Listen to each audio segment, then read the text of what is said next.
मित्रों नमस्ते। हम लोग काव्य रीति की बात कर रहे हैं और काव्य रीति का ये आपका जो है वो काव्य रीति भाग 3 है। भाग 3 है, ये आपको ध्यान रखना है। चलिए, इससे पूर्व का जो व्याख्यान था उसमें मैंने आपको वैदर्भी रीति और माधुर्य गुण वाली सारी बातें बताई। साथियों, यहां पर देखिए हम रीति एक तरह से संपूर्ण कर चुके हैं। मैं आपको केवल ये अभ्यास करा रहा हूं। बहुत सीधी सी बात है कि मैं आपको बार बार कहने की कोई आवश्यकता नहीं होनी चाहिए। मैंने जहां पर आपको जो माधुर्य गुण के जो प्रसंग जो पढ़ाए हैं वो सारे के सारे प्रसंग किसके होंगे? बोलो, वैदर्भी रीति के होंगे। जो श्रृंगार रस के प्रसंग पढ़ाए हैं वो सारे के सारे वैदर्भी रीति के होंगे। जो मैंने वहां पर देखिए माधुरी के साथ में जो मैंने आपको ओज गुण पढ़ाया था, ओज गुण के सारे जो प्रसंग होंगे वो किसके होंगे? गौड़ी रीति के होंगे। जहां पर मैंने आपको ओज गुण के साथ वीर रस पढ़ाया था, ध्यान करो, रौद्र रस पढ़ा दिया है और विभत्स रस जो पढ़ाया है उसके जहां जहां जो प्रसंग है वो सारे के सारे प्रसंग जो है वो किसके होंगे? गौड़ी रीति के। और प्रसाद गुण और शांत रस वाले जो प्रसंग होंगे वो पांचाली रीति के होंगे। ये आपको ध्यान रखना है। तो ये एक विशेष बात है। चलिएगा, अब हम आपको लिए चलते हैं गौड़ी रीति। ये गौड़ी रीति है क्या? मैंने आपको बताया था कि रीतियों का जो ये विभाजन जो किया गया है, ये तमाम विभाजन जो है प्रदेशों के आधार पर किया गया है। बात वहीं पर समझने लायक ये थी कि रीयते गम्यते अनेनिति रीति, जिस मार्ग से अनुसरण किया जाता है, जिस मार्ग से गमन किया जाता है वो क्या है? बोलो, रीति है। तो यहां पर ये गौड़ी रीति जो है वो किस शब्द से बना है? गोड़ एक प्रदेश है बंगाल का, तो गोड़ प्रदेश में जो रीति चलती है वो क्या होगी? गोड़ में ई जुड़ेगा तब ये शब्द क्या बनेगा? बोलो, गौड़ी शब्द बनेगा। ये आपको ध्यान रखना है। गोड़ भी कह सकते हो, गोड़ कोई शब्द होता नहीं है इसलिए गौड़ ही है, आदि वृद्धि पहले से ही होगी। ये आपको ध्यान रखना है। गोड़ प्रदेश बंगाल से संबंधित होने के कारण इसे गौड़ी रीति कहा जाता है। वामन के अनुसार ये रीति ओज और कांति नामक गुणों से समन्वित होती है, जबकि आचार्य मम्मट के अनुसार इसमें केवल और केवल जो है वो ओज गुण होता है। जहां पर वैदर्भी रीति के प्रसंग में आचार्य मम्मट ये उद्घोषणा करते हैं, आचार्य वामन ये उद्घोषणा करते हैं कि समग्र गुण युक्ता वैदर्भी, अर्थात सभी गुण से युक्त जो है वो वैदर्भी है। वहां पर मम्मट ये घोषणा करते हैं कि सभी गुण नहीं होते साहब, वैदर्भी माधुरी होता है। यहां पर जब वो ओज और कांति नामक गुणों की बात करते हैं, कौन? वामन, जो इसके सिद्धांत के प्रवर्तक है। मम्मट कहते हैं कि नहीं, कांति नहीं, केवल ओज गुण होगा। आचार्य वामन के अनुसार माधुर्य और स्वकुमार्य जैसे गुणों का अभाव होने के कारण इस रीति का स्थान द्वितीय है। अब देखो, जहां पर ये बहुत विशेष बात आपको ध्यान रखनी है कि गौड़ी रीति जो है उसमें माधुर्य और स्वकुमार्य गुणों का अभाव होता है। ये आपको ध्यान रखना है, इसलिए इसका स्थान द्वितीय है। इन्होंने समास प्रधानता के आधार पर इसे उद्भट पदा एवं समास बहुला रीति कहा है। अब आपसे कोई पूछ ले कि वामन ने उद्भट पदा और समास बहुला रीति किसे कहा है? समास बहुला रीति किसे कहा है? तो आपको ध्यान रखना होगा कि जो है गौड़ी रीति को कहा है। गौड़ी रीति में वामन के अनुसार ओज गुण होता है प्लस कांति गुण होता है, और मम्मट के अनुसार मम्मट जो है वो केवल ओज गुण को ही मानते हैं, जबकि ये उद्भावना जो है वो किसकी है? बोलो, आचार्य वामन की है। गोड़ प्रदेश बंगाल से संबंधित होने के कारण इसे गौड़ी रीति कहा जाता है। और गौड़ी रीति की मुख्य विशेषताएं क्या होती है? आचार्य भोजराज ने जब चारों रीतियों के 5-5 अभिलक्षण जो किए थे उसको आप यदि ध्यान में रखोगे तो सारी चीजें क्लियर हो जाएगी। इस रीति में दीर्घ सामासिक पद होते हैं और विकट पदबंध। विकट पदबंध का मतलब है बड़े बड़े पदबंध। ये आपको ध्यान रखना है। देखो, जैसे एक वाक्य बताता हूं कैसे विकट पदबंध होते हैं। मैंने एक वाक्य कहा कि भाई आज हमारे जो है श्रीमद शरद चंद्र जो है वो चट्टोपाध्याय जो है वो कार्यक्रम के मुख्य अतिथि है। इसका मतलब मैंने इस पदों को तोड़ दिया। ये जो है इसको बोलते हैं शिथिल बंधन, शिथिल पदबंध। क्या बोलते हैं? ये शिथिल पदबंध है। लेकिन इसके स्थान पर यदि मैं ये कह दूं कि आज हमारे कार्यक्रम के मुख्य अतिथि जो हैं वो कौन है? कि श्रीमद शरद चंद्र है। ये श्रीमद शरद चंद्र जो है ये क्या है? विकट पदबंध है। क्योंकि कई बार, हालांकि बहुत सामान्य सी चीजें, लेकिन मुझे ऐसा लगता है कि हो सकता है कि आप लोगों को ये विकट पदबंध आगे आ गया तो आपको कहीं परेशानी नहीं हो जाए कि ये विकट पदबंध क्या है। प्रिय साथियों, विकट पदबंध इसका मतलब ये होता है इस रीति का प्रयोग रौद्र, वीर, भयानक और विभत्स रस में किया जाता है। ओज गुण इसकी प्रमुख विशेषता है, यह आपको ध्यान रखना है। शब्दाडंबरों और संयुक्त अक्षरों के प्रयोग एवं प्रगाढ़ रचनाबंध समास गुंफित शब्दावली द्वारा इस रीति में विशेष निखार उत्पन्न होता है। तो यहां पर यदि आप एक शब्द में आप समझना चाहो तो क्या है, पहली बात तो शब्दा आडंबर। बाणभट्ट की बात आप याद कीजिएगा, जब बाणभट्ट जो है वो भौगोलिक प्रदेश के आधार पर, जनपदों के आधार पर रीति का विश्लेषण जब वो करते हैं तब वो शब्दाडंबर की बात कर रहे थे। संयुक्त अक्षरों, संयुक्त अक्षर क्या है, चार तो हमारे जो है प्रामाणिक है, क्षत्र, ज और श्र, इनका प्रयोग इसमें होगा। साथ में जैसे मैंने कहा कच्चा है, बच्चा है, गच्चा है, और जैसे मैंने कहा वात्स्य, वात्सन्य शब्द, वात्स्य शब्द है, वत्स्य शब्द होता है, खैर वात्स्य नहीं होता। मैंने आपको कहा कार्स में, तो ये जो शब्द है इसको बोलते हैं संयुक्त अक्षर। और समास गुंफित शब्दावली, अभी समास गुंफित शब्दावली क्या हुई, जिसमें दीर्घ समास होते हैं। इस रीति में विशेष निखार उत्पन्न होता है। किसमें, किसकी बात कर रहे हैं, गौड़ी रीति की बात कर रहे हैं। टवर्ग के कठोर वर्ण और रेफ, रेफ के चार प्रकार जो हैं, जैसे क्रम है, ड्रम है, भ्रम है, ये सारे के सारे जो चार प्रकार जो हैं वो रेफ के चारों प्रकार उसमें होता है। प्रयोग इस रीति में मुख्य रूप से किया जाता है। और यही अभिलक्षण किसका था, बोलो, ओज गुण का था। तो वैसे यदि मैं आकर के एक लाइन आपको बता देता ना तो ये आपकी बातें समाप्त हो जाती कि भाई गौड़ी रीति वहां होती है, वैधर्भी वहां होती है, पांचाली वहां होती है, जहां पर गुण विशेष का जो है आश्रय लिया जाता है। तो ये एक ही बात में हम तमाम चीजों को सीख सकते हैं। अब देखिएगा, आचार्य विश्वनाथ कौन सी पुस्तक लिखते हैं, साहित्य दर्पण। समय क्या है, 14वीं शताब्दी। कैसे आचार्य हैं, रसवादी आचार्य हैं, ये आपको ध्यान रखना है। तो वो कहते हैं कि ओजः प्रकाशकई वर्णई बंद आडंबर पुनः समास बहुला गौड़ी। अब बाकी सारे अभिलक्षण छोड़ दो, इसको रट लो तो भी आपको समझ में आ गया कि ओज को प्रकाशित करने वाले वर्ण बंद होने चाहिए, और आडंबर, बंद का आडंबर अर्थात शब्दा आडंबर जहां होगा और जब समास बहुला होगी वो गौड़ी रीति होगी। 1 नंबर, 2 नंबर और 3 लक्षण इसके मुख्य है, और यही लक्षण कहीं ना कहीं हमें ओज गुण में भी दिखाई देते हैं।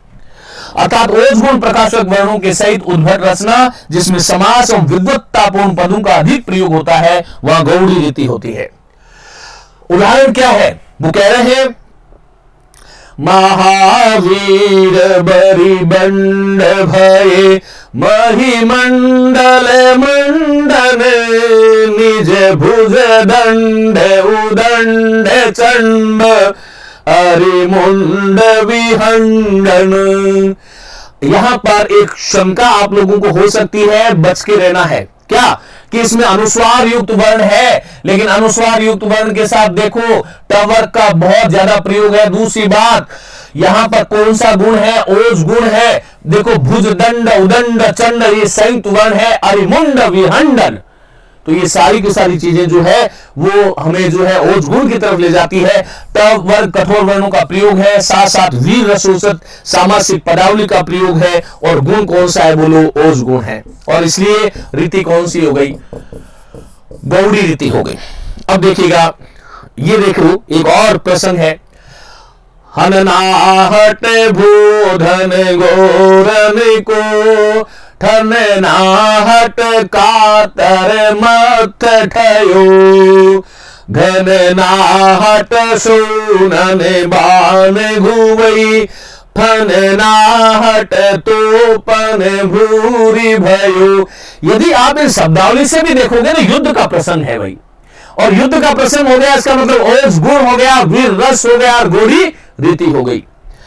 करिलु थन संयुक्त वर्ण है, करिलु थन पे कति लुत्थ परि बदि बुत्थन बुत्थन बात बढ़ई अनयास चढ़ई गिरि व्यूढ़न पई हट रूढ़ सुव्यूढ़ प्रयास चढ़ई। तो यहां पर ये आपको ध्यान रखना है। अब देखिएगा ये सारे के सारे जो प्रसंग है, अब यहां पर उदाहरण जो है महत्वपूर्ण नहीं है। उदाहरण हम 100 पढ़ लें, 200 पढ़ लें, कोई फर्क नहीं पड़ेगा। आपको बस ये जो आपको मैं तरीका जो आपको बता रहा हूं, वो तरीका यदि आपने इसमें अपना लिया तो फिर कोई शंका नहीं होगी। क्या कह रहे हैं? निकसी कमंडल ते विहंडी नवमंडल खंडती धाई धारे अपार वेग से वायु विहंडती। उस गुण में पढ़ा चुका हूं यही पद। अब यहां पर देखो क्या कह रहे हैं। रवि हुआ अस्त ज्योति के पत्र पर लिखा अमर, रह गया राम रावण का अपराजय समर। आज का तीक्ष्ण शर विद्युत क्षिप्र कर वेग प्रखर, शतशैल सवरणशील नील नभ गर्जित स्वर। कोई एक 8th क्लास के बच्चे को भी आप पूछ लो इसमें कौन सा रस है, उसको समझ में आ जाएगा। वीर रस है, युद्ध के प्रसंग है। प्रतिपल परिवर्तित व्यू भेद कौशल समूह, राक्षस वृद्ध प्रत्युहु कुद्ध कपि विषम हूह। तो ये सारे के सारे जो है वो किस प्रकार के प्रसंग है? ओज गुण के प्रसंग है। उपयुक्त पंक्तियों में दीर्घ सामासिक युक्त है। पहली बात तो दीर्घ सवर्णशील तीक्ष्ण शर विद्युत, फिर जो है बहुत लंबे लंबे पद इसके अंदर हो रहे हैं। राक्षस वृद्ध प्रत्युह और क्रुद्ध कपि, क्रोधित है जो कपि। तो यहां आपको इस प्रकार से ध्यान रखना है। दीर्घ सामासिक युक्त है, कठोर पदावली है, संयुक्त वर्ण है, ओज गुण के व्यंजक वर्ण प्रयुक्त होने के कारण गौड़ी रीति का स्पष्ट प्रस्फुटन जो है यहां पर हुआ है। अब यहां पर देखिएगा, बरसे आग जलद जाए भस्म सात भूधर हो जाए। बरसे, मेरे साथ बोलिएगा, बरसे आग जलद जाए भस्म सात भूधर हो जाए। पाप पुण्य सद सद भावों की धूल उठे दाएं बाएं, नभ का वक्षस्थल फट जाए, तारे टूक टूक हो जाए। कभी कुछ ऐसी तान सुनावो जिससे उथल पुथल मच जाए। कभी कुछ ऐसी तान सुनावो जिससे उथल पुथल मच जाए। आधुनिक कविता का प्रसंग है और इसके अंदर सीधा सीधा ओज गुण दिखाई दे रहा है।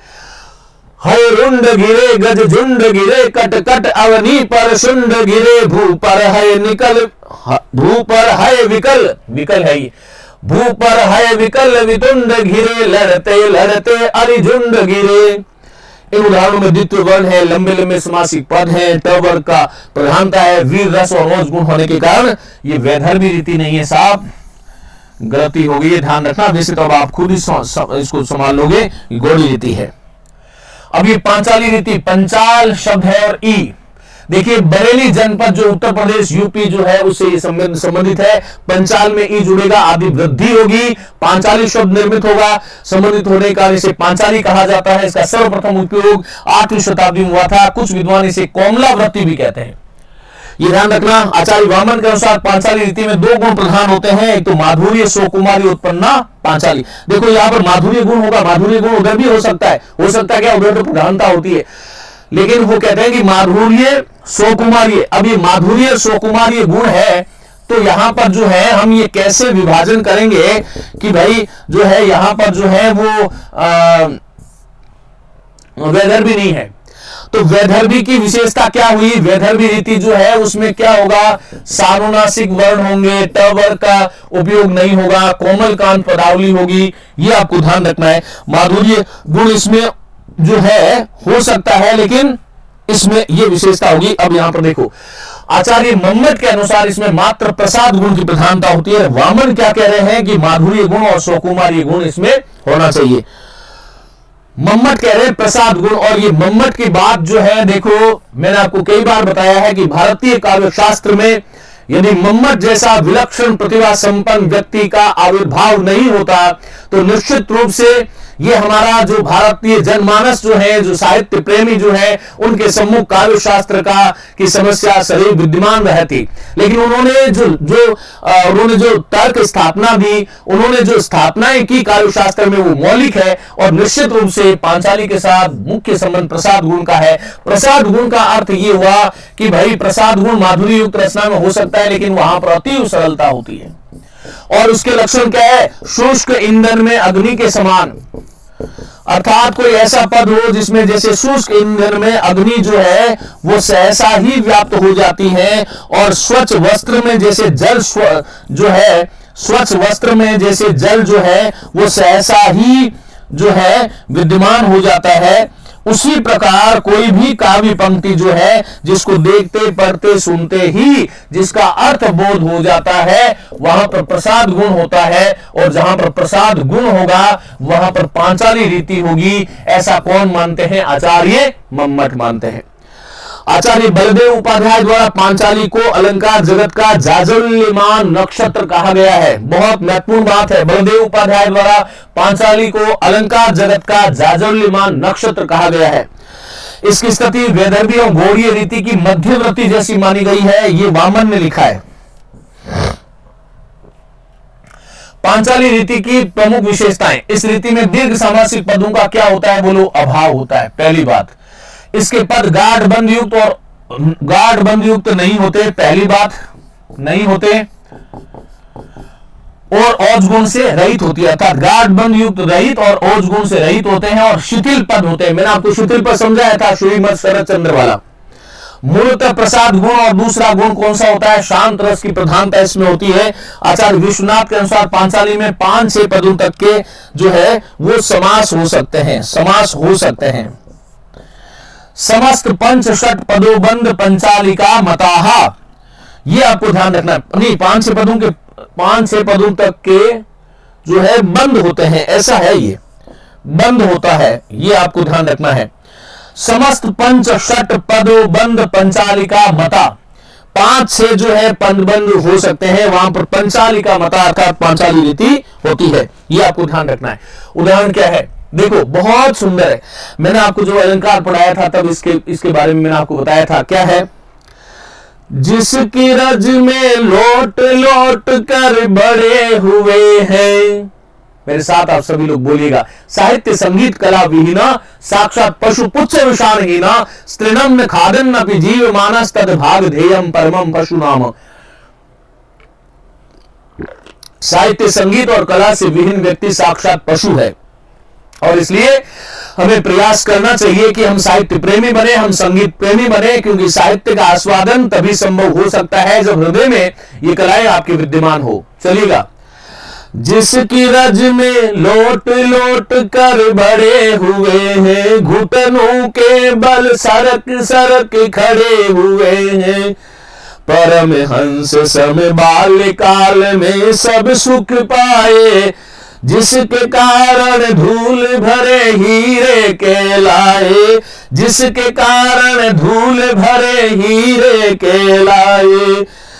हम खेले कूदे हर्षयुत जिसकी प्यारी गोद में, हम खेले कूदे हर्षयुत जिसकी प्यारी गोद में, हे मातृभूमि हे मातृभूमि तुझको निरख मग्न क्यों ना हो मोद में, हे मातृभूमि तुझको निरख क्यों ना हो मग्न मोद में। अब मुझे बताओ, कोई भी जो पढ़ा लिखा व्यक्ति है, जो साक्षर है, जो साक्षर है, उसको ये बताओ और सुनाओ, और उसको ये बताओ कि भाई इसमें इसका अर्थ क्या है।